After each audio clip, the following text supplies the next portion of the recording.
You've done everything right. You cut out the desserts, you avoid the bakery, and you force yourself to eat vegetables.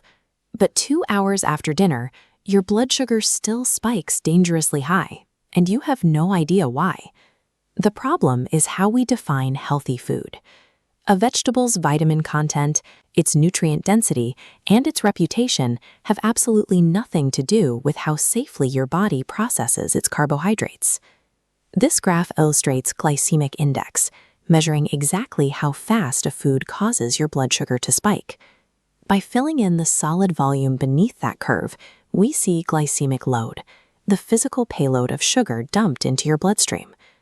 We are going to evaluate 8 common kitchen staples and side dishes that pass as healthy, revealing the hidden glycemic impacts they actually carry.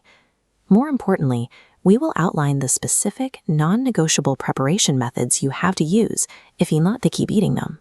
Managing your condition requires dropping the idea of good versus bad foods.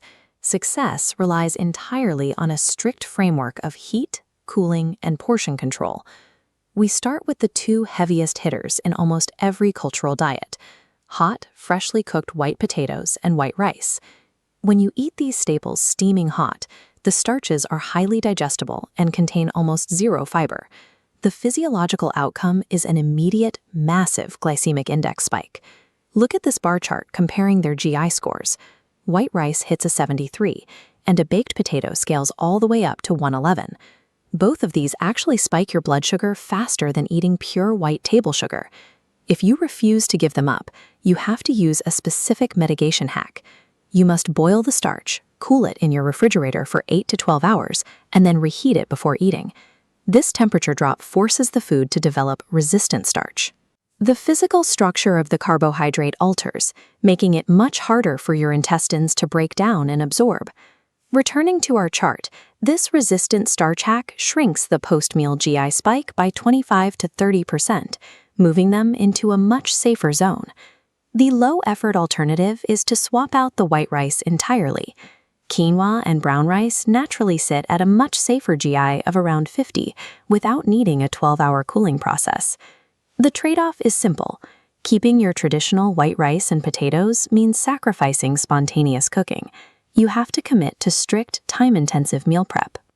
Next, we look at the side dishes heavily marketed as diabetic-friendly. The most deceptive is the sweet potato. How you apply heat dictates the chemical outcome of this vegetable. Boiling keeps the structure intact, but baking uses dry heat, which destroys its safe carbohydrate matrix. This visual equation tracks the drastic shift. Boiling a sweet potato yields a perfectly safe GI of 44. But putting that exact same potato in the oven spikes the GI to a dangerous 94. Sweet corn and green peas present a similar trap, mostly because we eat them in massive, oversized portions. Just half a cup of sweet corn carries 21 grams of carbohydrates, backed by a negligible 2 grams of protective fiber. The math works entirely against you. The only safe protocol for peas and corn is an aggressive portion cap. You can eat a maximum of 1/4 cup per meal, and that 1/4 cup must be physically mixed into a large serving of high-fiber leafy greens. This directly dilutes the glycemic load sitting in your stomach. Eating these specific sides safely requires accepting severe limits. You have to abandon baking for boiling, and you have to accept tiny portions to prevent a glycemic crisis. This brings us to the morning wellness trend of juicing root vegetables, specifically looking at carrots and beets. Juicing has a fatal mechanical flaw for diabetics. The machine entirely strips away the vegetable's dense, natural fiber. Without that fiber to act as a physical roadblock in your gut, the drink turns into a concentrated payload of natural sucrose, glucose, and fructose that floods your bloodstream instantly. This animation breaks down the density. A single glass of beetroot juice contains 13 grams of sugar. You are drinking the equivalent of 3 full tablespoons of sugar in a matter of seconds. There are exactly 2 exceptions. Bitter gourd and amla juice contain active compounds that lower blood sugar, making them safe to drink. But for carrots and beets, the juicer is off limits. You have to eat them raw, whole, and tossed in a salad. Prioritizing your metabolic stability means rejecting the concentrated convenience of liquid vegetables and returning to raw, fibrous digestion.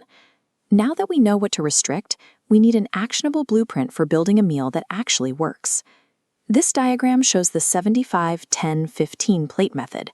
By heavily weighting the ratios, you create a digestive environment where you can still eat your starchy favorites safely. That massive 75. These choices provide active biological defenses. Okra, for example, contains a specific mucilage, that sticky texture, which physically slows sugar absorption in your intestines. Spinach and bottle gourd carry almost zero net carbs. They provide extreme physical volume, acting as perfect stomach fillers to keep you satisfied.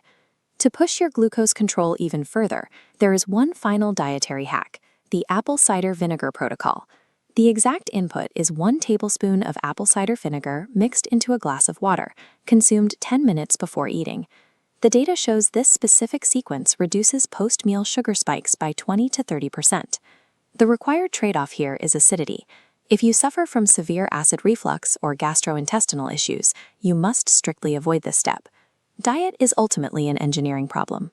When you apply the data on glycemic load, utilize resistant starch cooling, and enforce the 75% plate rule, you can dictate how your body processes sugar without stripping all the enjoyment out of your kitchen.